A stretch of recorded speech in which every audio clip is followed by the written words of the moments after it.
तो जो कुंभ शंकराचार्य जी से पहले से चलता है। हाँ, शंकराचार्य जी ने उसको एक व्यवस्थित रूप दिया। नया नाम ले लेना, संत बन जाना, साध्वी का नाम ले लेना, क्या ये वास्तव में सही है? ओके, रोए बिना उसका गुजारा नहीं है, नहीं तो डॉक्टर रुलाते है ना। रोने से एक तरह से जैसे आप कार चलाते हो तो उसको सेल्फ लेते हो ना। हाँ, गाड़ी घी करके स्टार्ट हो जाती है, आजकल तो पुष्पटन होने लगी है ना। तो वो इस बच्चे का सेल्फ है। पिंडदान जो हम करते हैं, कहते हैं इन नदियों पे करना चाहिए, महाकुंभ में करने का प्रयोजन क्या है, और जो आजकल ये स्वयं का जीते जी पिंडदान है, ये वास्तव में क्या है? इसकी कोई पर्टिकुलर रीजंस हैं? नमस्कार दोस्तों, तो फिर संवाद और लम्हे जिंदगी के ओपन टॉक के इस एपिसोड में आपका स्वागत करता हूं। मैं निखिल कपूर एक बार फिर आपके साथ हूं। आज फिर बात करने जा रहे हैं एक ऐसे विषय के ऊपर जो हमारे दिलों में शायद छुपा हुआ है। इस पॉडकास्ट को शुरू करने से पहले मैं आप सबसे दरख्वास्त करना चाहूंगा कि कुछ लोग हमारी इन बातों को थोड़ा सा धार्मिक रूप देने की कोशिश कर रहे हैं। तो मैं ये बताना चाहूंगा, हमारा उद्देश्य किसी भी धर्म को, किसी भी जाति को, किसी भी व्यक्ति विशेष को टारगेट करना बिल्कुल भी नहीं है। हम अक्सर उन बातों पे बात करना चाहते हैं जो जाने कब से हमारे अंदर मूक हैं। उन भावनाओं को, उन सब्जेक्ट्स को हम कुछ शब्द दे रहे हैं, क्योंकि बातचीत ही किसी चीज को जानने, समझने और उसको जीने का बेहतर तरीका है। तो जहां हमने बात करी थी पिछली बार सीता और द्रौपदी की, आज हम बात करते हैं एक और ज्वलंत विषय की जो आजकल हम सब न्यूज में देख रहे हैं, सोशल मीडिया जिससे भरा हुआ है। जी हाँ, आप ठीक समझ रहे हैं, हम बात करने जा रहे हैं महाकुंभ। क्या है महाकुंभ की सच्चाई? क्या महाकुंभ वास्तव में वो है जो हम समझते आए हैं, या जो हमें समझाया गया है, या इसकी वास्तविकता कुछ और भी है? तो इस बात को जानने के लिए हमारे साथ हैं आचार्य अनुपम जौली जी। आचार्य जी नमस्कार। हमारा भाग्य है कि आप आज हमारे साथ हमारे स्टूडियो में हैं। आचार्य जी के बारे में कुछ भी कहना सूरज के बारे में कहने के बराबर होगा। तो मैं सिर्फ इतना कहूँगा कि आचार्य जी 1998 से वैदिक ज्योतिष और रमल, जो एक ऐसी विद्या है जो शिवजी के द्वारा उत्पन्न हुई, और वास्तुशास्त्र में ट्रेनिंग भी दे रहे हैं, उसके ज्ञाता भी हैं, और इंटरनेशनली एक्लेम्ड स्पीकर भी हैं। बाकी मैं चाहूंगा कि आचार्य जी अपने बारे में खुद कुछ बताएं, क्योंकि मैं बोलता हुआ बहुत छोटा लगूंगा। आचार्य जी प्लीज आप बताएं दर्शकों को अपने बारे में। देखिए, मेरी छोटी सी जर्नी है। 1994 से मैं ज्योतिष कर रहा हूँ और 1998 से पढ़ा रहा हूँ। जब मैं स्कूल में था तभी मेरे को इस चीज़ में इंटरेस्ट हो गया, और वो मेरा पैशन कब प्रोफेशन में बदल गया मुझे भी नहीं पता चला। मैं वैसे बीएससी ग्रेजुएट हूँ। उस जमाने का कंप्यूटर में डीसीए हूँ, जब डॉस बेस्ड कंप्यूटर हुआ करता था। कोबोल, पास्कल, ये मतलब हमारी लैंग्वेज होती थी, जिसमें फ्लॉपी चलती थी 1.2 और 1.44 MB की। तो उस जमाने का कंप्यूटर में डीसीए, और मैं बीएससी ग्रेजुएट हूँ। और क्योंकि ये शौक था, शौक इतना बढ़ता चला गया कि मेरी बाकी सब चीज़ें पीछे छूटती चली गई, और फाइनली ये पैशन प्रोफेशन में बन गया। बाद में मैंने संपूर्ण यूनिवर्सिटी से मैंने शास्त्री किया। मैंने नेचुरोपैथी में योग और मेडिटेशन के अंदर भी 3.5 साल की डॉक्टरी की है, जिसमें मतलब नेचुरोपैथी से इलाज करना। हालांकि उसको मैंने अपना प्रोफेशन नहीं बनाया। इसमें इतना मतलब सहयोग मिला लोगों का, और चीज़ें बढ़ती चली गई। तो एक दिन ऐसा लगा कि अब यही है मेरा सब्जेक्ट, तो इसी में मैं करने लगा। तो इसमें मैंने देश विदेश के लोगों को पढ़ाया। आपको एक मजेदार बात बताता हूँ। अभी कोविड से पहले और रशिया यूक्रेन के युद्ध से पहले मेरे पास एक बैच आया, और वो रशिया यूक्रेन का सम्मिलित बैच था। अच्छा। और उन्होंने मुझसे रमल सीखा, और वो अपनी रशियन भाषा के अंदर कुछ कर रहे थे। तो हमारे रमल में संकेत होता है डॉट और लाइन, ये दो शब्द होते हैं। तो वैसे शक्ल होती है, शक्ल का एक नाम होता है, पर उसको हम रो भाषा में डॉट लाइन बोलते हैं। तो अपनी रशियन भाषा में जब मेहनत कर रहे थे बच्चे मेरे यहाँ पर, तो तोचका लीनिया उनकी भाषा में डॉट लाइन को शायद तोचका लीनिया कहते होंगे। तो अभी मतलब युद्ध से पहले दोनों का मतलब देशों का प्रेम, मतलब दोनों एक ही हैं, दोनों रशियन ही बोलते थे और दोनों में कोई फर्क नहीं था। तो इस प्रकार से मैंने फ्रेंच ग्रुप्स और कई लोगों को रमल पढ़ाया। इसी जर्नी के अंदर कोलंबिया यूनिवर्सिटी की ऑफिशियल वेबसाइट पर मेरे पे एक डॉक्यूमेंट्री भी है, और वो वहां पर जो स्टूडेंट्स हिंदी पढ़ते हैं, हिंदी सब्जेक्ट को ऑप्शन लेते हैं, अच्छा, हाँ, उनके मतलब कोर्स मॉड्यूल में मेरी डॉक्यूमेंट्री है। तो इस प्रकार से सफर बढ़ता चला गया और आप जैसे मित्र मिलते चले गए और इस प्रकार से कारवा बढ़ता चला गया। आचार्य जी शुक्रिया। तो अब आप लोग समझ रहे होंगे कि आज हम जो बात करेंगे वो वास्तविकता के कितने करीब होगी। तो चलिए शुरू करते हैं आज का ओपन टॉक। आचार्य जी सबसे पहले तो बताइए, वास्तव में महाकुंभ है क्या?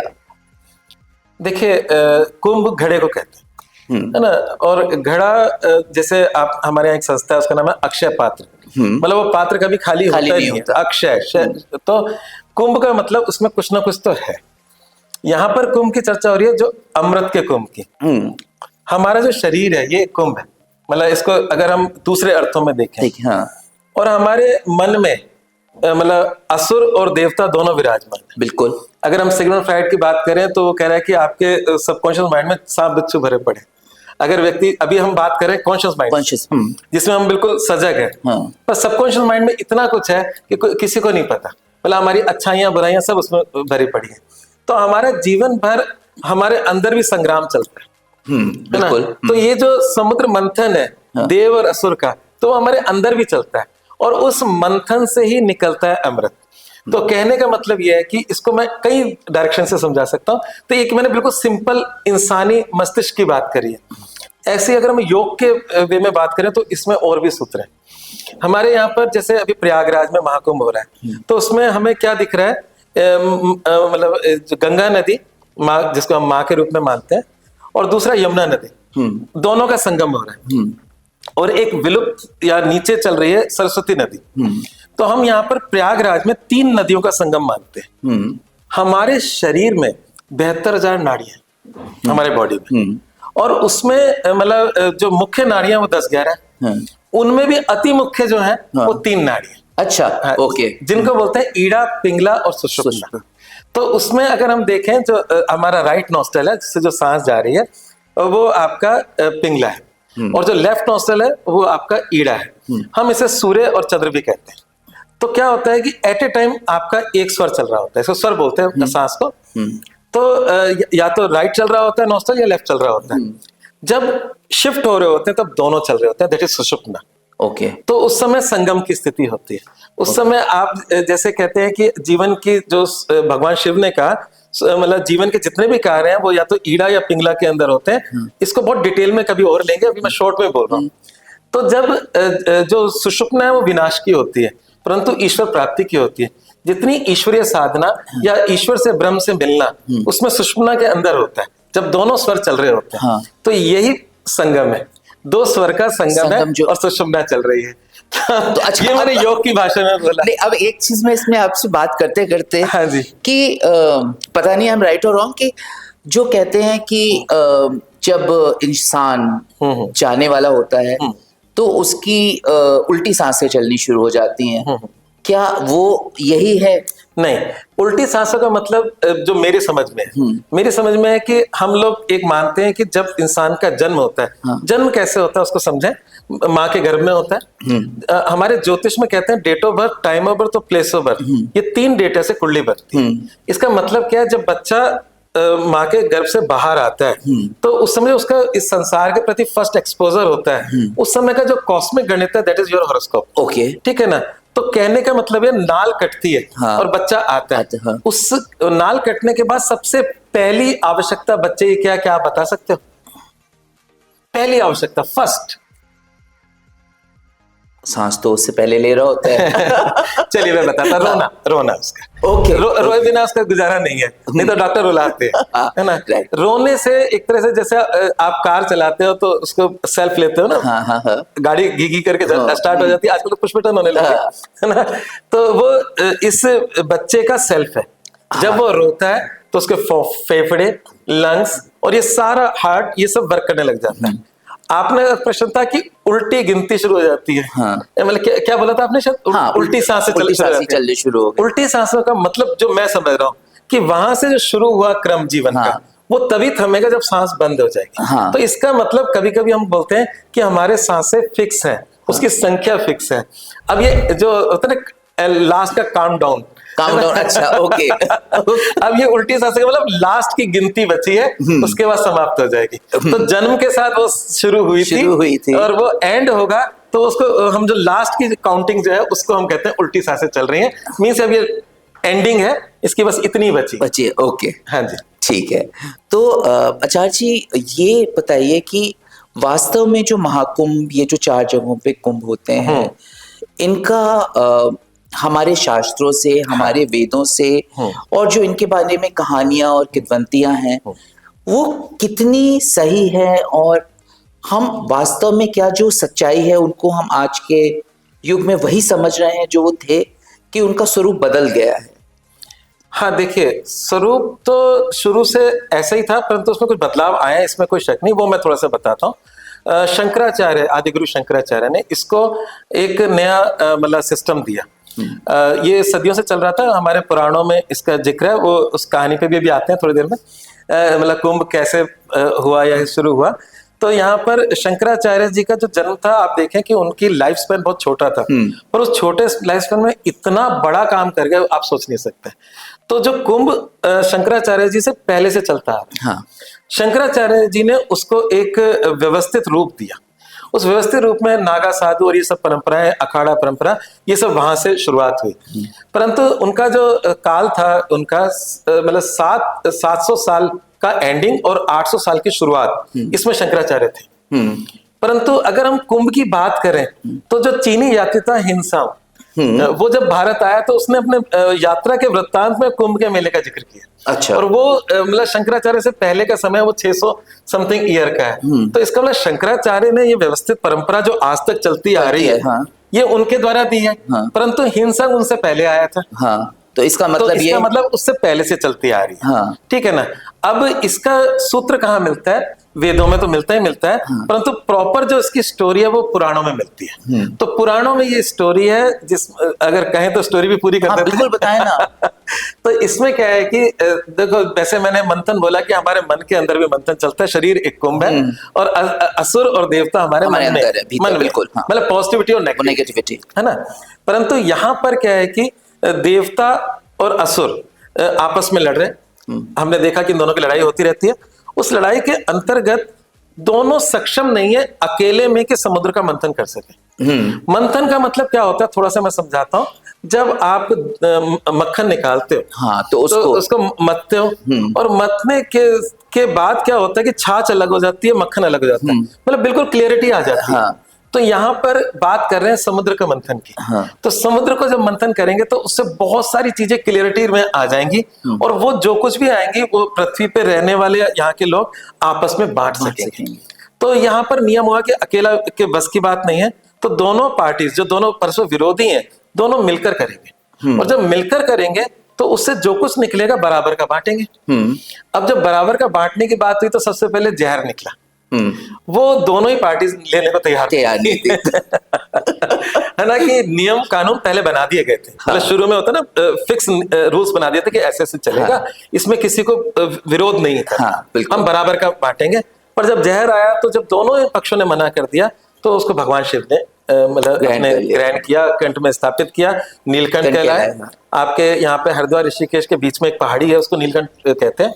उस वेदना को वहां रहकर उन्होंने मतलब सहा। तो उनका साथ दिया सर्पों ने भी अपने मुख में थोड़ा थोड़ा उसका हिस्सा लिया। तो सर्प उनको प्रिय भी हुए। तो यहाँ पर उसके बाद रत्न निकले, कामधेनु निकले, ऐसे बहुत सारी चीजें निकलती चली गई, औषधियां। लास्ट में सबका नजर थी फाइनल प्रोडक्ट में, जो था अमृत। तो अमृत जब निकला तो एकदम से जो असुर थे वो उस पर झपटे। अब जब असुर उस पर झपटे तो तब लगा कि अब गड़बड़ हो जाएगी, क्योंकि फाइनल प्रोडक्ट है, इस पे अगर ये झपट गए तो सब खत्म हो जाएगा। हमने सब सिस्टम से चल रहा था, मतलब नियम से ही चल रहा था सब कुछ। तो इंद्र जो थे देवताओं के राजा, उन्होंने अमृत को बचाने के लिए अपने बेटे जयंत को वो घड़ा दे दिया, अमृत का कुंभ, जिसे कुंभ का मेला आप कहते हैं। वो वो अमृत का कुंभ लेके वो भागा। जब वो भागा तो उसने ऐसा हमारे पुराणों में लिखा है, देवताओं के 12 दिन और पृथ्वी के 12 साल, अच्छा। उनका एक दिन हमारे 12 साल के बराबर। हाँ। तो एक साल के बराबर। तो उसने 12 दिन तक या 12 साल तक वो भागा उसको बचाने के अमृत को। तो जब वो भाग रहा था तो उसकी कोई हेल्प भी तो करेगा। जैसे आप देखते हैं पुलिस के ऑपरेशन होता है तो कवर अप करते हैं ना, है ना? अगर कोई ऑपरेशन होता है तो उसको कवर कर रहे थे 3 ग्रह, वो था सूर्य, चंद्रमा और बृहस्पति। अच्छा। वो जिससे कि वो झलके बूंदे गिरे नहीं या उसको संभाल लें, तो उसके कवर अप कर रहे थे सूर्य, चंद्रमा, बृहस्पति भी साथ साथ। तो पृथ्वी पे 4 जगहों पे वो छलका। तो उस समय सूर्य, बृहस्पति और चंद्रमा जहां जहां थे, वो जब आसमान में वो परिस्थितियां बनती है तो कुंभ का मेला लगता है। और वो 4 जगह थी आपका, प्रयागराज, हरिद्वार, नासिक और उज्जैन। तो उस क्षण पर तो आपको मैं इसमें और बहुत डिटेल में बताता हूँ, जो शायद कभी रिवील हुई या नहीं मुझे नहीं पता। आज हम कहते हैं कि हमारा डेट जो सिस्टम चल रहा है, हो सकता है उस जमाने में ये सिस्टम ना रहा हो। उस जमाने का सिस्टम था आसमानी गणित। हाँ बिल्कुल, इसका मैं बड़े अच्छे से बताता हूँ। और आसमानी गणित ही उस समय की मोहर थी, कॉस्मिक मोहर थी कि इस वक्त ये घटना घटी थी। जैसे आज हम इस स्टूडियो में बैठकर ये बात कर रहे हैं तो यहाँ का एक लॉन्गिट्यूड लैटिट्यूड है ना, उस पॉइंट पर हम लोग बैठे हैं, है ना, वो वर्ल्ड में एक ये एग्जिस्ट करता है। हाँ। तो अब जो ये घटना आज हम जो ये कर रहे हैं तो ये कब कर रहे हैं, तो इस समय आसमान का ब्लूप्रिंट ले लें, वो हमारा फिक्स हो जाएगा। कभी आपने पूजा कभी कराई हो किसी पंडित जी से, तो हाथ में जल लेकर वो करवाता है आपका संकल्प कराते तो संकल्प में बोलता है कि विष्णु विष्णु विष्णु भरत खंडे जम्बू द्वीपे, सब कुछ बोलने के बाद आपका आशा भी पूछता है, पर आशा के साथ साथ बोलता है आज ये दिन जिसमें बृहस्पति यहाँ बैठा है, सूर्य यहाँ बैठा है, चंद्रमा यहाँ बैठा है, पूरे आसमानी छाप देकर कहता है कि इस दिन मैं अद्य दिन इस वार को, इस तिथि को, इस नक्षत्र को, इस बृहस्पति सूर्य चंद्रमा इत्यादि के समय पे इस जगह पे मैं संकल्प लेता हूँ। हाँ। तो कहने का मतलब यह है कि वो इंग्लिश डेट ना होकर आसमानी गणित है जो बिल्कुल फिक्स है। इसके बारे में भी आपको बड़ी चमत्कारिक बात बताता हूँ। मेरा एक थोड़ा सा एक यूट्यूब चैनल है मेरा छोटा सा, उसमें एक मेरे मित्र हैं, वो यूके में डॉक्टर है, मनीष पंडित नाम है उनका, डॉक्टर मनीष पंडित, वो यूके में ही है। तो उनसे मैंने एक बार रिक्वेस्ट की, मैंने कहा आप ना मेरे साथ यूट्यूब पे आओ तो हम लोग जूम पर कर लेते हैं, मैं जयपुर में हूँ, आप वहाँ हो, मिलना संभव नहीं है। तो उनके पास एक रिसर्च है, होने को वो डॉक्टर है, पूना के व्यक्ति हैं, इंडियन है, वो महाराष्ट्र से बिलोंग करते हैं पर यूके बस गए, वहां पे उनका डॉक्टरी पेशा है, साथ में फिल्में भी बनाते हैं, उनको शौक है फिल्में बनाने। ओके। हाँ जी। अरे वाह। तो परंतु उसके साथ उनकी जो एक्स्ट्रा करिकुलर एक्टिविटी है वो उसके अंदर उन्होंने महाभारत डेटिंग पे काम किया कि कृष्ण जी कब जन्म लिया था। हाँ। ये सब बातों पे तो मैं उस पर एक वीडियो बनाना चाह रहा था। तो वो करीब 1.5-2 घंटे का वीडियो है, उसमें पूरा उन्होंने अपने रिसर्च को सिखाया है। एक होता है ना न्यू पर्सन जिसको कुछ नहीं आता, उसको कैसे हम डेट निकालते हैं वो समझाया। कभी कभी अखबारों में आप खबर सुनते होंगे कि ये आसमानी जो दुर्लभ योग है इतने 1000 साल बाद, इतने लाख साल बाद बनता है ना। तो ये वही बात है। तो उन्होंने हर जगह वो लेक्चर देते हैं, पूरे वर्ल्ड वाइड उनकी किताबें भी लिखी हैं महाभारत डेटिंग पे। तो हर बार एक अलग श्लोक को लेकर वो बात करते हैं। तो महाभारत के जो श्लोक हैं उसमें हर घटना के आसमानी गणित दे रखी है। अच्छा। तो इसलिए मैं प्रूफ दे रहा हूं, जैसे आपने पूछा था कि इसका कैसे आप, हाँ, तो वो प्रूफ दे रहा हूं। तो उसमें उन्होंने मेरे साथ जो वार्तालाप किया 1.5-2 घंटे का, उसमें उन्होंने सिर्फ वेद व्यास जी का एक ही श्लोक लिया, वो था भीष्म मोक्ष। जब भीष्म पितामह ने अपना इच्छा मृत्यु थी, जब अपना शरीर छोड़ा, वो दिन क्या था, उस समय आसमान के जो ग्रह थे उसके हिसाब से वो डेट निकाली हमने, और वो एक सॉफ्टवेयर के थ्रू निकाली, और वो ऑनलाइन सब कुछ सिखाया है सबको। तो हमारा आज 2025 चल रहा है, पर ये मैंने उनके साथ 2021 के आसपास किया होगा, आई थिंक सो। तो उसके 2021 तो ये हो गया, माइनस में 3000 समथिंग था, तो अप्रोक्सीमेटली 5000 समथिंग पे वो डेट आ रही थी, 5000 साल पहले की वो डेट आ रही थी। तो हमारे यहाँ पर ग्रंथों में एक बड़ी मजेदार बात की, चाहे वो वाल्मीकि रामायण हो, चाहे वो वेदव्यास जी का महाभारत हो, या इस तरह की बातें हो, उसमें आसमानी छाप दे रखी है, आसमान में उस समय ग्रह क्या चल रहे हैं। तो यहाँ पर महाकुंभ की भी कहानी यही है। तो उसमें 3 ग्रहों का ही जिक्र है, क्योंकि जो उसको मैंने कहा कि उसको बचाने की बात करते हैं, बृहस्पति, सूर्य और चंद्रमा। हाँ। अब प्रश्न होगा कि जब सारे ग्रह हैं तो इन 3 ग्रहों की क्या बात क्यों करते हैं? तो यहाँ पर है अमृत की बात हो रही है। तो अमृत का मतलब सत्व। हाँ। तो हमारे भगवत गीता में भी त्रिगुणात्मक मतलब सृष्टि की बात करी है, जैसे सत्व, रजस और तमस। तमस, हाँ। है ना? तो हमारे ज्योतिष में भी जो ग्रह है 9 ग्रह, उनमें भी सत्व, रजस और तमस के ग्रह हैं। जैसे सूर्य, चंद्रमा, बृहस्पति, ये तीनों सात्विक ग्रह हैं। अच्छा। शुक्र और बुध राशिक ग्रह। हाँ। जैसे फॉर एग्जांपल आपका फैशन वर्ड पूरा राशिक ग्रह में आता है। अच्छा, है ना? जितना लग्जरी, इसकी पर कार लग्जरी मेरे पास क्यों नहीं है, ये मेरे पास इतना अच्छा सूट क्यों नहीं है तो ये बंगला मेरा इतना आलीशान क्यों नहीं है? तो कुल मिला के बात है, ये सारा लग्जरी जो है वो बुध और शुक्र के अंदर है, राजसिक। मतलब राजाओं वाली जिंदगी, ये अपना एक ऐश्वर्य है। तीसरा है तामसिक। तामसिक में आता है मंगल, शनि, राहु, केतु, ये सब तामसिक है। अच्छा। मतलब इसमें देखो तीनों को कुछ ना कुछ तो सुख प्राप्त करना है। हाँ। पर उसके वेज क्या होंगे? हाँ। तो तामसिक के वेज उतने अच्छे नहीं होंगे, चीजों को हासिल करने के अच्छे तरीके नहीं होंगे। हाँ। तो यहाँ पर सात्विक ग्रह सिर्फ सूर्य, चंद्र और बृहस्पति है। मतलब इन सात्विक ग्रहों का आसमान में वो प्रिंट जब आता है तो महाकुंभ होता है। अब महाकुंभ होता है तो आप ये देखो कि बृहस्पति जो हमारी एस्ट्रोनॉमी है, ये सूर्य है। आप स्क्रीन पे देखो, ये सूर्य है। हाँ। इसके चारों तरफ बुध चक्कर काट रहा है। हाँ। उसके बाद शुक्र चक्कर काट रहा है। हाँ। फिर पृथ्वी चक्कर काट रहा है। पृथ्वी के चारों तरफ चंद्रमा चक्कर काट रहा है। इसके बाद मंगल है। हाँ। फिर बृहस्पति है, फिर शनि है, फिर आप हर्षल नेपच्यून कह सकते हो आगे। हमारे भारतीय ज्योतिष में जो रिजल्ट दे रहे हैं वो ये 7 ग्रहों की बात करिए। तो यहाँ पर जो ये जो सूर्य के जो जितने ये इसका परिवार है, सौर मंडल का परिवार है, उसमें सबसे बड़ा ग्रह है बृहस्पति।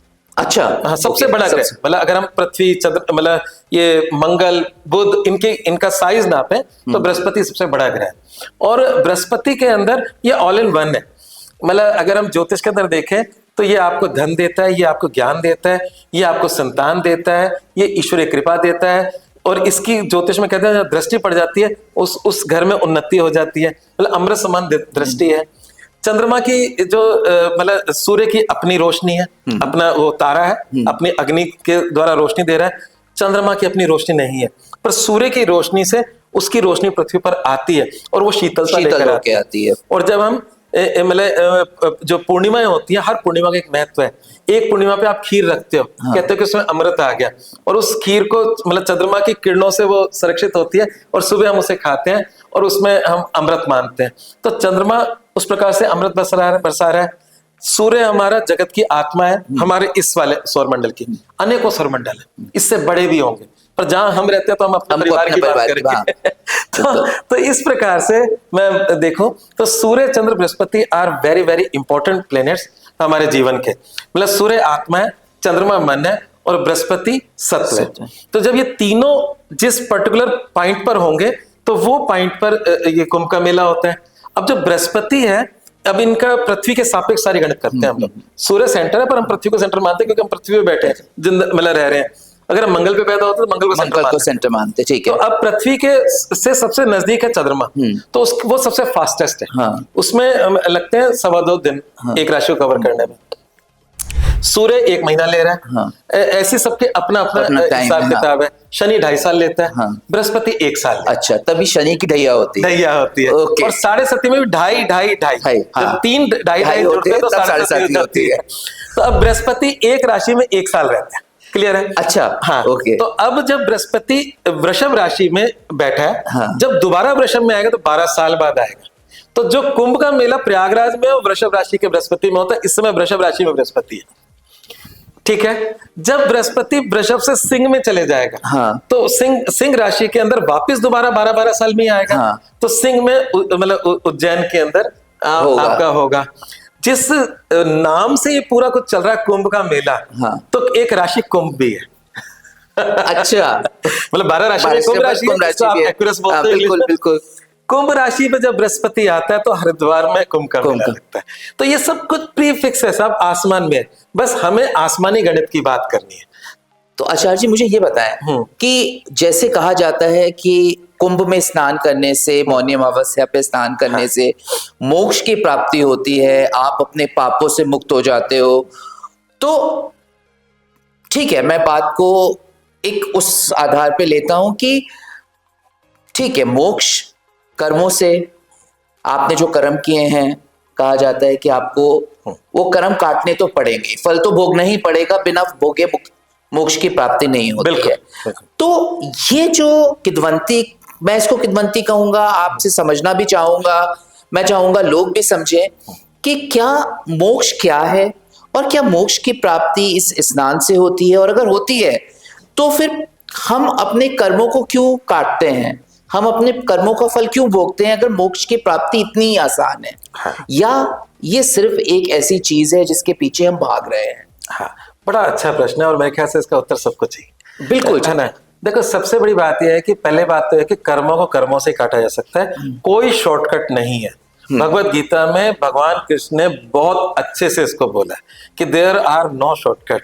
उसने कहा, मतलब अर्जुन से कहा, तू ऐसा कौन सा जन्म था जब तू नहीं था और मैं नहीं था, हाँ। है ना। भीष्म पितामह ने कहा कि मैं इस बाणों की शैया पे हूँ, मैंने अपने पिछले 100 जन्म देख लिए, पर ऐसी स्थिति मेरी नहीं होनी चाहिए थी, पर ऐसी क्यों हुई? उनका बस 100 ही देखे हैं। कृष्ण ने कहा उसके आगे भी जाओ, आगे जब जाओगे तो तुम रास्ते से जा रहे थे, अर्जुन सर्प के रूप में रास्ते में था, तुमने उठा के उसे कांटों पे डाल दिया और वो कांटों पे जाके गिरा, उसके रक्त रिश्ता रहा और ऐसे कई दिनों तक उसे पड़ा पड़ा वो मर गया। तो वो जन्म अगर तेरे को याद आ जाता तो ये घटना समझ में आ जाती। तो कर्मों को कर्मों के द्वारा ही काटा जा सकता है, ऐसा कोई शॉर्टकट नहीं है। परंतु इसका क्या महत्व है जिसके बारे में आपने बात की? एक्चुअल में क्या है कि हम कभी तो मोक्ष की तरफ एंट्री करेंगे, कभी तो उसकी तरफ एक कदम करेंगे। कहते हैं सुबह का भूला अगर शाम को घर वापस आ जाए तो भूला नहीं कहलाता। तो ये वो प्रयोजन है जहां आप ट्रांसफॉर्म हो सकते हो। ये प्राकृतिक वो घटना है, आसमानी वो नदी है जिसमें आप स्नान करके अपने आप को पवित्रता की तरफ एक कदम आगे बढ़ा सकते हो। तो परिवर्तन का कदम है। यहाँ लोग अपना संन्यास लेते हैं, नागा साधु जो होते हैं। तो संन्यास का मतलब अभी तक की वो जिंदगी जी चुके हैं, उसमें बहुत सारे पाप और अच्छे काम किए और पिछले जन्मों भी मैंने किए हैं, पर इस घड़ी के बाद से वो अपने आप को सुधारेंगे। पर वो अलग बात है, कोई सुधारता है नहीं सुधारता है वो अलग बात है। तो क्या होता है कि वो तो सुधारने को तो आज ही अभी से सुधार देना शुरू हो जाना चाहिए, परंतु यहाँ पर प्राकृतिक शक्तियां भी उसके साथ मिल जाती है। छोटे से एग्जांपल देता हूँ, हमारे यहाँ पर ना चमत्कार भरे पड़े निखिल जी, परंतु उसको रिवील करने वाला होना चाहिए। देखो, एक जगह है, आपको सबको पता है कि मतलब हमारे कन्याकुमारी में मतलब विवेकानंद जी ने तपस्या की थी, सबको पता है, समुद्र के बीच में एक जगह।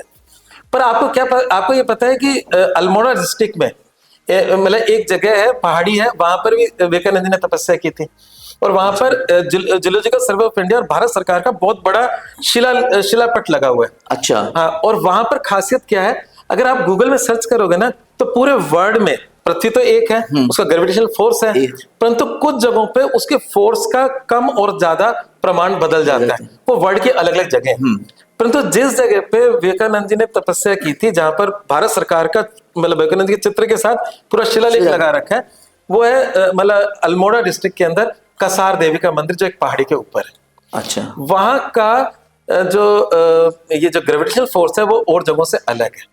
अगर आप अपने घर के एक कमरे में रोज मेडिटेशन करते हैं, उससे निश्चित रूप से आपकी प्रगति होगी, इसमें कोई शक नहीं, एनर्जीज हो जाए, बिल्कुल होगी। परंतु अगर वो कसार देवी वाली चट्टान पे बैठ के करते हैं तो उसकी स्पीड बढ़ जाएगी, है ना। अगर आज आपको दिल्ली जाना है, पैदल जाओ टाइम लगेगा, साइकिल पे जाओ थोड़ा कम टाइम लगेगा, स्कूटर पे जाओगे थोड़ा और कम लगेगा, कार में जाओगे और कम लगेगा, ट्रेन में जाओगे और कम लगेगा, और हवाई जहाज से जाओगे तो और कम लगेगा। तो क्यों ना हम साधन को यूज कर लें। तो ये जो हमारा मतलब त्रिवेणी संगम है, ये एक साधन है। ये कर्मों की मोक्ष की समाप्ति नहीं है, पर ये साधन है। उस साधन को यूज करके हम उस परम तत्व को प्राप्त करने में आसानी हो जाती है। जैसे हम हवाई जहाज से दिल्ली आधे घंटे में पहुंच जाएंगे, पर पैदल तो हमें कई दिन लगेंगे। तो कुल मिलाकर बात है कि जब प्राकृतिक रूप से हमें जो साधन मिल रहे हैं उनका उपयोग कर लें, और वो प्राकृतिक साधन है। उस समय बृहस्पति, चंद्रमा और सूर्य की जो स्थिति है, उस समय जो गंगा नदी और यमुना नदी और उनका संगम है, उस पॉइंट पर जब हम मौनी अमावस्या और उन पर डुबकी लगाते हैं तो वो हमें हेल्प करते हैं। अब वो हेल्प लेना चाहते हो नहीं लेना चाहते, वो आपकी इच्छा है, और वो भी आपके काम यही करेगा, दिमागी तो आप पहले ट्यून्ड होगे और उस पर्पस से जाओगे तब तो मिलेगा। और अगर आप उस वहां पर भी कुछ आवारागर्दी बिल्कुल तो उसका फिर कोई इलाज नहीं है। तो आप अगर कह रहे हैं कि मोक्ष की तरफ कदम है, वो मतलब हम उसके उपयोग कर रहे हैं। तो मेरे ख्याल से बात आप लोग बहुत अच्छी तरह समझ गए होंगे कि कुंभ का मेला वास्तव में हमारे लिए वो सीढ़ी है या वो दहलीज है जिसको पार करके हम मोक्ष की तरफ अपने आप को, अपनी आत्मा को, ब्रह्म को समझने की तरफ कदम बढ़ाते हैं। वो नहीं है कि जहां आप वहां पहुंचे और आपको सब कुछ मिल गया और आपने पीछे जो भी किया था वो सब खत्म हो गया और वापस आए आपने दोबारा करना शुरू कर दिया। तो जैसा कि आचार्य जी ने बहुत ही खूबसूरती से ये बात समझाई कि ग्रह हमारा साथ देते हैं, ईश्वर हमारा साथ देता है, हम करना चाहते हैं, लेकिन हम उसके लिए कितना तैयार हैं, ये बहुत जरूरी है। तो सिर्फ गंगा में, कुंभ में स्नान कर लेने से सब कुछ नहीं होता। आपका मन, आपके कदम आगे बढ़ने के लिए तैयार होने चाहिए। तो इस बात से आचार्य जी एक और प्रश्न दिमाग में उतर आया है महाकुंभ को लेके कि सन्यास वास्तव में क्या है।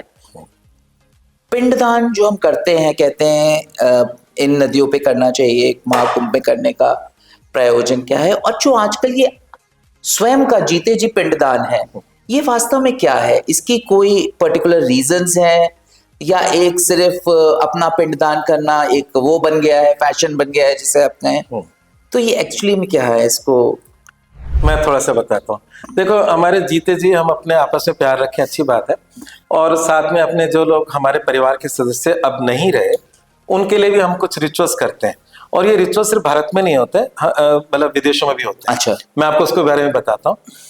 जैसे हमारा यहाँ पर है कि हम श्राद्ध करते हैं। हाँ। वो एक श्राद्ध पक्ष आता है। हाँ। वो भी एक पर्टिकुलर मतलब समय होता है। मतलब भारत में इसे बोलते हैं कनागत। कनागत का मतलब कन्यागत सूर्य। जब कन्या राशि में सूर्य प्रवेश करता है तभी श्राद्ध आते हैं। इस साल का ये फिक्स नियम है, मतलब जैसे हर चीज एस्ट्रोनॉमी से जुड़े हुए। तो अब जब हम श्राद्ध करते हैं तो वो एक पीरियड होता है जिसमें हम कहते हैं कि हमारा जो पितृ पक्ष है हमारे नजदीक है, हमें देख पाता है, ऐसा मान्यता है ग्रंथों की। और उसके बाद फिर देव पक्ष आ जाता है जिसको नवरात्रि कहते हैं। ठीक है, तो ये तो भारत में हो गया। इसके अलावा गया जी, हरिद्वार, संगम, ऐसी बहुत सारी पवित्र नदियां हैं जहां पर समय समय पे लोग इस प्रकार के अपने पूर्वजों के लिए कुछ करते हैं। कुरुक्षेत्र में भी है। तो ये सब भारतीय अवधारणाएं हैं, परंतु आप सोचते हैं कि अगर भारतीय अवधारणाएं क्या विदेशों में नहीं है? हर कंट्री में है, अलग अलग तरीके से। हाँ जी। आपने एक बच्चों की फिल्म है कोको, कार्टून मूवी, आपने देखी कभी? नहीं, मैंने नहीं। अच्छा, कोई बहुत इमोशनल, बहुत अच्छी मूवी है ये मूवी। तो बहुत इमोशनल है, पर उसके पीछे जो मतलब स्टोरी पे नहीं जाऊंगा मैं, किसी फिल्म का प्रचार नहीं कर रहा, परंतु उसके पीछे की जो कहानी है वो पूरे साउथ अमेरिका, ग्वाटेमाला, चिली, इन सारे कंट्रीज में वो एक दिन छुट्टी का दिन होता है। ये शायद 1 नवंबर के आसपास होता है। उसे बोलते हैं the day of dead. The day of dead. हाँ, उसके दिन क्या, उस दिन क्या करते हैं वो लोग? वो अपने पूर्वजों की तस्वीर के सामने उनकी पसंद की खाने पीने की चीजें रखते हैं। अच्छा। हाँ हाँ, ये मैं मतलब आप देखिएगा, बड़ा मजा आएगा आपको। और उनके लिए खाने पीने की चीजें रखते हैं, उनको भोग देते हैं। जैसे हम पूर्वजों के लिए खाना खिलाते हैं, वो उनको देते हैं। और उसके बाद पूरा कार्विन मतलब ये एक पूरा मेले की तरह जाते हैं, और वो जाते हैं ग्रेवयार्ड में। अच्छा। जहाँ उनके पूर्वजों को दबा रखा है, मतलब उनकी वो ग्रेवयार्ड में। और वहां जाकर वो उस दिन बकायदा पार्टी करते हैं, उसमें मतलब ड्रिंक भी करते हैं, सब कुछ खाते पीते हैं। हाँ। और वो उनको ये लगता है कि हमारे पूर्वज हमारे साथ है, एंजॉय कर रहे हैं। अब इस जो फिल्म की कहानी का जो बड़ा प्यारा पार्ट है, उसमें वो जो लड़का है, उसके जो परपर दादाजी हैं, हाँ, वो किसी कारण से उस परिवार में भुला दिए जाते हैं। हाँ। उनको कोई नहीं देता, कोई नाराजगी होती है। हाँ। फैमिली में, और वो किसी मतलब कंफ्यूजन की वजह से होती है। और ये बच्चा किसी अदृश्य कारणों से अपने डॉग के साथ उस लोक में पहुंच जाते हैं, जैसे पितृलोक हम भारत में कहते हैं। मैं विदेशों का पितृलोक की बात कर रहा हूँ। और ये बहुत सारे कंट्रीज में चलता है। मैंने साउथ अमेरिका, ग्वाटेमाला, चिली, ये तो कुछ नाम लिया है। जब आप सर्च करोगे तो एक विकिपीडिया में लंबी लिस्ट आ जाएगी जिन कंट्रीज में मनाया जाता है। तो वो शरीर पुत्रलोक में पहुंच जाता है, और वो किसी ना किसी तरीके से अपने पर दादा मिलता है, सारी बातें पता चलती हैं। और वो जो वहां पर जिनको वो भोग नहीं मिलता, वो वहां उनको भी तकलीफ हो रही होती है। जिनको भोग मिल रहा होता है वहां वो प्रसन्न हो रहे होते हैं। तो जैसे हम कहते हैं ना, पूर्वजों को देते हैं अर्धे, तो वहां पर वो मतलब वापिस से परंपरा शुरू होती है, और वो मतलब संतुष्टि प्राप्त करता है उसकी आत्मा, उसके परपर दादा की। तो ये तो हॉलीवुड की मैंने कार्टून मूवी बताई, शायद डिज्नी की होगी। तो ये तो मैंने बात बताई। ऐसा जापान में मेरा एक दोस्त है, जापान में शादी हुई है, जापान में रहता है, उसने भी वहां के अपने कुछ रिचुअल्स मुझे बताए जो हम पूर्वजों के लिए करते हैं। ऐसे अगर देखिए तो हर कंट्री में कुछ ना कुछ होता है। किसी में अग्नि जलाकर वो उसकी चीजें डालते हैं, किसी में जल में प्रवाहित करके डालते हैं। तो पूरे विश्व में अलग अलग तरीके से होता है। ये मैंने एक बताया जो बड़े विश्व के बड़े कंट्रीज में एक पर्टिकुलर त्योहार के रूप में मनाया जाता है, उसकी बात करी। तो इस प्रकार से हम पूर्वजों को कुछ ना कुछ किसी ना किसी तरीके से देते हैं। तो ये परंपरा भारत में भी है। तो भारत मिनट हाँ, आजाद जी, हाँ, आपकी इस बात से मैं दर्शकों को एक छोटी सी बात कहना चाहूंगा कि अक्सर जाने वाले के प्रति और जो जा रहा होता है वो अपने हृदय में कई सारे बंधन, कई सारी कटुताएं लेके जाता है, और हम कई बार जो लोग चले गए उनके लिए अपने मन में कटुताएं रखते हैं। ये चाहे फिल्म का सीन था, ये जो भी था, बिल्कुल था सर। ये एक छोटा सा संदेश देता है जो आचार्य जी ने बहुत खूबसूरती से कहा कि कटुता किस लिए, कटुता उसको भी तकलीफ देती है जो चला गया, और जो रह गया उसके लिए भी एक तकलीफ है। तो इस तकलीफ को जीते जी इस कटुता को हमें काटना बहुत जरूरी है। आपने ना मतलब करोड़ों की बात कर दी, बहुत अच्छी बात करी है, और ये अगर हम समझ जाए तो शायद दुनिया स्वर्ग हो जाए। बिल्कुल सही बात है। तो उस पॉइंट पे वापस आते हैं। तो आपने कहा कि यहाँ पर जो पिंडदान होता है क्या, उसको भी थोड़ा सा चर्चा करते हैं, और कौन लोग करते हैं वो भी चर्चा करते हैं, और संन्यास क्या होता है। ये 3 प्रश्न थे, उसको मैंने थोड़ा मतलब घुमा के बताया। उसमें एक चीज और जोड़ता हूँ। हॉलीवुड के एक एक्टर है, बहुत फेमस है, सिल्वेस्टर स्टैलोन, जिनका रैम्बो से शुरुआत की थी और आज मतलब अच्छे बॉडी बिल्डर है। उनके जवान बेटे की डेथ हो गई थी, बहुत खूबसूरत था लड़का, वो आज फिल्मों में बहुत अच्छी पोजीशन में होता अगर जिंदा होता था। और उसकी वजह से सिल्वेस्टर स्टैलोन बहुत परेशान थे। उनको एक इंडियन प्रीस्ट मिला, तो उसने मतलब उन्होंने भी अपने बेटे का हरिद्वार में पिंडदान करवाया। अच्छा, ये आप सर्च करिएगा, आपको मिलेगा गूगल पे, बाकायदा प्रॉपर न्यूज के रूप में। तो ये सब बातें जो होती हैं, तो यहाँ पर हमारे ग्रंथों में 3 बातें लिखी हैं। उसमें लिखा है एक तो श्राद्ध पक्ष जो होता है, जो मैंने अभी बताया, दूसरा अमावस्या, मतलब अमावस्या पे आप पूर्वजों के निमित्त करते हैं तो उनको मिलता है। तो उसमें तो एक तो डेली आप उनको स्मरण करें, वो भी अच्छी बात है, इन दिनों पे करें, वो भी अच्छी बात है, और कुछ स्थान विशेषों पे करें। इन स्थान विशेषों की खासियत क्या है कि जब कुरुक्षेत्र के मैदान में युद्ध होना था, तो वो उस मैदान को क्यों चुना युद्ध के लिए? क्योंकि उसमें भारी कैजुअल्टी होनी थी, लोग मरने थे बहुत सारे लोग। तो कुरुक्षेत्र के पास में एक नदी है, और वो उसका नाम है पिहोवा, जगह का नाम है पिहोवा। तो आज भी अगर कोई एक्सीडेंट से मृत्यु होती है, कोई ऑपरेशन के दौरान मृत्यु होती है, तो हरिद्वार के बाद पिहोवा जाते हैं उसके मतलब उसकी मुक्ति के लिए। तो उन्होंने उस जगह को इसलिए चुना, उस धार्मिक स्थान को बोलते हैं धर्म क्षेत्र कुरुक्षेत्र समवेता, मतलब जो उसका पहला श्लोक है गीता का कि धर्म क्षेत्र कुरुक्षेत्र, मतलब जो कुरुक्षेत्र है वो धर्म क्षेत्र है, जहां पर ये युद्ध हो रहा है। तो वो युद्ध वही क्यों हो रहा है? क्योंकि उनकी मुक्ति का साधन भी बगल में ही है ना, कि जो अकाल मृत्यु समय से पहले होनी है उसकी। ओके, यस, वो जयपुर में बड़ी चीज पर, वो युद्ध जयपुर में नहीं हुआ, वो युद्ध आपके मतलब चेन्नई में नहीं हुआ, है ना, मुंबई में नहीं हुआ, वो कुरुक्षेत्र का मैदान, उसके पास में पिहोवा है। और आज भी अगर किसी की असामयिक इस प्रकार की मृत्युएं होती है, उसके लिए जाना ही होता है, मतलब हिंदू धर्म में। तो इस प्रकार से जो स्थान है, इन स्थानों में एक विशेषता है, जैसे मैंने कसार देवी का बताया, वहां मेडिटेशन करने से आपको मतलब जल्दी आपकी साधना फलित होती है। ऐसे मेरे पास और भी सीक्रेट्स है, वो कभी और दिन। बिल्कुल, ये तो कहने का मतलब यह है कि यहाँ पर जब कुंभ क्षेत्र में आते हैं, इसका भी जिक्र है पुराणों में। तो यहाँ पर एक शब्द होता है तर्पण, एक होता है पिंडदान, दोनों अलग अलग है। अच्छा, हाँ, तो तर्पण करते हैं हम जैसे लोग, जैसे मेरी माता जी नहीं है, मैं जहां भी किसी धार्मिक स्थल पे जाता हूँ, वहां पे पुष्कर जी हुआ, हरिद्वार हुआ, तो इन जगहों पे हम तर्पण करते हैं अपने पूर्वजों के। पिंडदान जो आपने कहा कि जीते जी कर रहे हैं, वो आम इंसान नहीं कर रहे, वो कर रहे हैं जो लोग नागा साधु बन रहे हैं। नागा साधु वो बन रहे हैं जिन्होंने परिवार को समाप्त कर दिया, उन्होंने उस एक नया जन्म हो गया, अब उनका कोई परिवार नहीं रहा। तो जब आज मान लीजिए किसी व्यक्ति की मृत्यु होती है, तो उसके परिवार वाले उसके पिंडदान करते हैं। जब उसका पिंडदान करने वाला ही कोई नहीं बचा, और वो बिल्कुल एक नई सोल के रूप में अपना सफर शुरू कर रहा है, तो वो अपना पिंडदान करके जब संन्यास धर्म में ग्रहण कर रहा होता है, तो उसके रिचुअल्स के अंदर जो स्टेप्स हैं, उसमें एक स्टेप है पिंडदान। अब तो सब कुछ भूल जाओ, तुम्हारा यही समाप्त हो गया, अब तुम्हारी एक अलग जीवन शुरू हो गया, जिसमें तुम्हारा कोई परिवार नहीं है, कोई आपका माता पिता संतान वाली कोई बात नहीं है। अब आपका जीवन अलोन है, मतलब एकला चाले, जो आपके रविन्द्रनाथ टैगोर जी ने की कविता है। अब आपके जीवन का अकेला पथ है, उस अकेले पथ पे आपको चलना है। अब आपका कोई मतलब सब कुछ सारे कनेक्शंस काट दिए, तो खुद का पिंडदान खुद कर लिया, वो है पिंडदान जो सन्यासी करते हैं। प्रश्न था आपका, सन्यासी कौन होते हैं, ये बात रह गई। पहले एक चीज, अब सॉरी मैं आपको काट रहा हूँ, ये जो अभी आपने बात कही बिना किसी व्यक्ति विशेष का नाम लिए, मैं एक चीज जो सवाल और है कि जैसा मैंने आपकी बात से समझा कि स्वयं का पिंडदान करने के बाद व्यक्ति अपना जो एक नाम, अपना जो अस्तित्व, वो सब भूल जाता है और वो बिना उसके जीता है, जिसे कहते हैं बिना अहम के। पर पिंडदान का, अपना पिंडदान करने के बाद एक नया नाम ले लेना, संत बन जाना, साध्वी का नाम ले लेना, क्या ये वास्तव में सही है? हाँ, देखिए, एक चीज है कि जैसे फॉर एग्जाम्पल हर व्यक्ति जन्म लेता है, हाँ। उसके अपने कुछ गुण होते हैं, कुछ क्वालिटीज होते हैं। हाँ। एक परिवार में 4 बच्चे होते हैं। हाँ। चारों बच्चे अलग अलग दिशा में जाते हैं, हाँ। है ना। कोई इंजीनियर बनता है, कोई डॉक्टर बनता है, कोई फैशन डिजाइनर बनता है, कोई पॉडकास्टर बनता है, कुछ भी हो सकता है, हाँ। है ना, कोई ज्योतिषी बनता है। तो ये क्या होता है कि हमने अनेकों अनेक जन्म जिए हैं। हाँ। और अनेकों अनेक जन्म के वजह से हमारे पास इस जन्म की जो कुंडली है उसमें कुछ गणित होती है। उस गणित से हर कोई साधु नहीं बनता। हाँ। जब महात्मा बुद्ध का जन्म हुआ, हाँ। तो ज्योतिष ने कहा कि इस कुंडली में पोटेंशियल है। हाँ। ये या तो चक्रवर्ती सम्राट बनेगा, हाँ, या या महान फिर सन्यासी बनेगा। अब डिपेंड करता है कि वो जीवन की घटनाओं पे वो किस तरफ टर्न करता है। हाँ। जो हिटलर था उसकी कुंडली में बड़ी ताकत थी। हाँ। वो आर्टिस्ट बनना चाहता था। हाँ। वो पेंटिंग्स करता था स्कूल में। आर्ट स्कूल में अगर एडमिशन हो जाता हाँ। तो आप वो हिटलर शायद को किसी दूसरे रूप में देखते, है ना। परंतु जब वो विध्वंस और क्रिएशन, हाँ। दोनों शक्ति का ही रूप है, हाँ। है ना। आप किस तरफ जाते हो। तो ये जो लोग संन्यास ले रहे हैं, ये इनका सेल्फ डिसीजन है।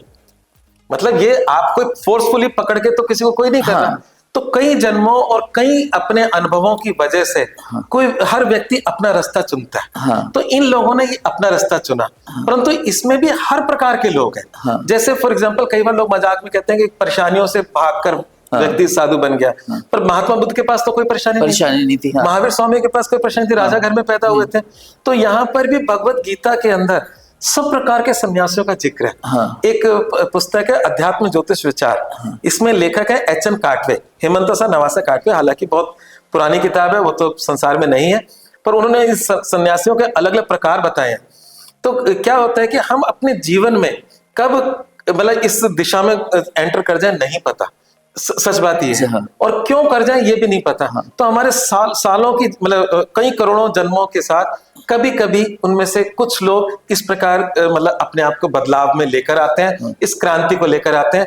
तो जैसे आपने देखा होगा, जैसे कम्युनिस्ट होते हैं, हाँ। तो वो क्रांति शब्द जो इस्तेमाल करते हैं, हाँ। उसमें कौन सा रंग इस्तेमाल करते हैं? Red colour. हाँ। इनका होता है भगवा कलर। हाँ। ये भी क्रांति का कलर है ना। तो ये जीवन की क्रांति हो गई उनके जीवन में। उन्होंने सब कुछ त्याग दिया।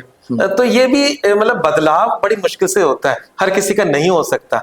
उसमें सब प्रकार के लोग होते हैं। कोई ज्ञान कृष्ण जी ने कहा ज्ञान मार्ग से जाता है कोई व्यक्ति भक्ति मार्ग से जाता है। हाँ। कोई व्यक्ति हठ योग से जाता है। हाँ। तो ये हठ योगी है। हठ योगी का मतलब शरीर, एक ने हाथ ऊपर कर रखा है, उसको कष्ट दे रहा है। हाँ। तो मैं पिछले कुंभ के मेले में गया था, तो मैंने पूछा 2-3 साथियों, मैंने ये क्यों कर रहा है? हाँ। कहता हो सकता है कि इस हाथ से उसने कोई अपराध कर लिया, उसको अपना तप से उसको कम करने की, उसकी गिल्ट को पूरा कर रहा हूं। हाँ। ऐसा मेरे को किसी सन्यासी नहीं बोला था। तो कुल मिलाकर बात है कि जब आप इनके साथ बात करोगे तब आपको समझ में आएगा कि क्या उनकी वजह रही होगी। परंतु ये इंडिविजुअल डिसीजन है। कोई मतलब लग्जरी लाइफ जीना और ये सब में चले जाना, ये कोई फोर्सफुली नहीं हो सकता। सीधी सी बात है। बिल्कुल। वो जीवन की परेशानियां हो सकती है, वो ज्ञान हो सकता है, वो उसका हठ योग हो सकता है, वो कोई भी लाइफ की एक ऐसी घटना हो सकती है जिसने उसको ट्रांसफॉर्म कर दिया। तो इसलिए ये अपन सोचें कि ये क्या सही है क्या गलत है, तो हम हर चीज पे प्रश्न उत्तर कर सकते हैं। तो मतलब हाँ। जीवन की किसी परेशानी से भाग के और संन्यास ले लेना, क्या ये सही है? देखिए, उसमें सन्यास में वो ताकत नहीं है। जिस दिन उसको सुविधा मिलने लगेगी उस दिन सन्यास छूट जाएगा। ऐसे बहुत सारे किस्से आते हैं। हाँ। ऐसे बहुत सारे किस्से आते हैं। सन्यास आपका मन से होना चाहिए। तो वो लोग जो परेशानियों से निकलकर भागे होंगे या किसी अपराध से बचने के लिए भी भागे होंगे। हाँ। ऐसे होते हैं। बिल्कुल, इसमें कोई शक नहीं। मैंने कहा कि हम किसी को कई बार हमें पता है हमने अपराध किया है, हमारे पास कोई बैरोमीटर नहीं है सन्यासी का कि वो मतलब कितने किस मतलब क्वालिटी में है। तो उसमें बहुत सारे होंगे, इसमें कोई शक नहीं है। मैं उसको पूरी तरह स्वीकार करता हूँ, पर हमें भी नहीं पता। तो उनका कोई बैरोमीटर नहीं है, कोई टेस्टिंग मतलब मशीन नहीं है। तो इस प्रकार के लोग होते हैं। तो वो टेम्परेरी सन्यासी होते हैं और बाद में जब उनको सुख सुविधा मिलती है तो वापस नॉर्मल हो जाते हैं। तो ये मतलब हर एक का अपना अपना एक पैमाना होता है, उस पैमाने के अनुसार इंसान पहुंचता है। तो उसमें दो मतलब हर क्वालिटी के सन्यासी होंगे। एक छोटा सा किस्सा बताता हूँ। ऑटोबायोग्राफी योगी किताब एक बहुत फेमस है, परमहंस योगानंद जी की। तो परमहंस योगानंद जी के जो गुरु थे वो भी कुंभ के मेले में गए, युक्तेश्वर गिरी उनका नाम था। और वो देख के, ये सब देख के कहते हैं नाटक चल रहा है, त्रिपुंडियां लगा रखे हैं, सब फर्जी लोग घूम रहे हैं। उन्होंने, उनके मन में ये विचार चल रहे थे कि ये फर्जी लोग घूम रहे हैं और ये क्या नाटक लगाए हुए हैं यहाँ पर चिमटे लेकर, और इनके कोई गहराई दिख नहीं रही जीवन की। जब ये सोच ही रहे थे तो उनको एक व्यक्ति ने बुलाया, कहते हैं आपको सन्यासी महाराज बुला रहे हैं। तो वहां पर एक यंग सन्यासी बैठे हुए थे लंबे बालों वाले। उन्होंने कहा कि जो तुम सोच रहे हो यहाँ सब मतलब फर्जी लोग हैं, ऐसी बात नहीं है, यहाँ पे हर प्रकार के लोग हैं, यहाँ उन्नत आत्माएं भी हैं। तो तब उनका पहली बार महाअवतार बाबा से कनेक्शन हुआ था। वो महाअवतार बाबा थे जिन्होंने उनके मन की बात, तो वो चौंक गए कि मेरे मन में चल रही है, इनको कैसे पता। तो कुल मिला के बात है कि हर क्षेत्र में संसार के हर प्रकार के लोग होंगे, चाहे वो ज्योतिष क्षेत्र हो, चाहे वो डॉक्टरी का क्षेत्र हो। एक बार मुझे ध्यान है कि आज तक का, बहुत पुरानी बात है, आज तक चैनल ने एक वो किया था स्टिंग ऑपरेशन। तो पुरानी दिल्ली में बहुत सारे क्लिनिक ऐसे थे जिसमें जो डॉक्टर थे उनके पास डिग्री नहीं थी और वो दवाइयां बांट रहे थे। तो आपको ना ये चीज, अगर हम किसी पाखंड की बात करें, फर्जीवाड़े की बात करें, तो संसार का हर क्षेत्र में आपको दोनों प्रकार के लोग मिलेंगे, अच्छे और बुरे। बस प्रॉब्लम ये है कि हमारा भाग्य अच्छे लोगों से कनेक्ट करता है या बुरे लोगों से कनेक्ट करता है। ये से भी भाग्य, और ये आपकी एनर्जीज पे भी होता है, आपकी एनर्जीज आपको उन्हीं से कनेक्ट करती हैं। बिल्कुल बिल्कुल। तो बहुत अच्छी चीज यहाँ पे कि जीवन की कठिनाइयों से भागना संन्यास नहीं है।